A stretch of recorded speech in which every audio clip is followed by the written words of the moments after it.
My name is Dirk Saam. I'm working for a German NGO called NETZ Bangladesh. And I'm representing a German network here called the Bangladesh Forum, which does advocacy work on Bangladesh and on climate change and its impact on Bangladesh.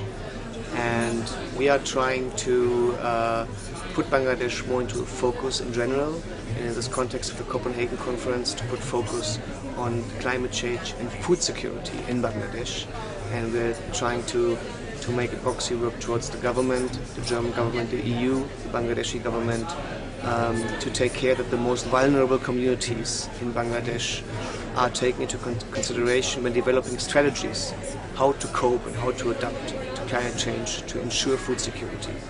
And here's a model which shows how vulnerable Bangladesh and some of the most vulnerable communities are.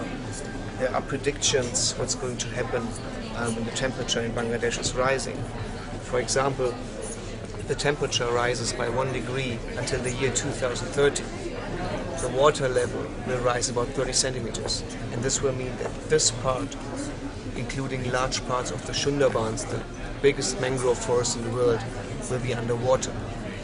If the temperature increases by 1.4% until the year 2050, the water level will rise 50 centimeters and even more parts of Bangladesh will be underwater.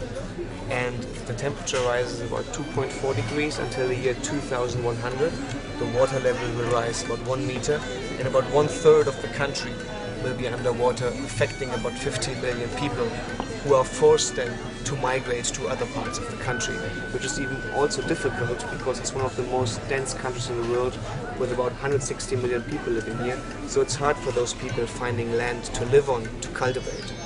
You can already see in this southern area that salt water is intruding in this area. So people are already facing saline water, which makes it hard for livestock, for farming, for cultivating land. So migration is already taking place. There's only one issue, the water level rise. Also up here in the north, we have the Himalaya in India. So due to the melting of the glaciers, more water is coming through the river system in Bangladesh, leading to a water level rise of the rivers, which also leads to floods in this low-lying area here in the north. So there are different aspects which Bangladesh is affected by climate change. And again, we urge the governments, if they develop strategies how to cope with it, to include the affected people here, because they're dealing with the impact of climate change for the past decades without never have heard the term of climate change, but they're struggling on a daily basis. So it's our concern to include those people when developing strategies to cope with climate change and to ensure food security. And what's your vision for 2020? My vision for 2020? Well, my vision would be to at the end of this conference, first of all, to have binding regulations to cut down CO2 emissions, because we see what happens at the other part of the world when the leaders here don't get to a final negotiations or agreement.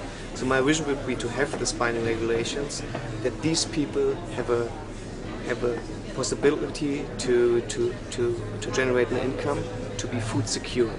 And this is only Bangladesh, but it refers to all other countries of the world. Have an agreement here to ensure food security for the most vulnerable people.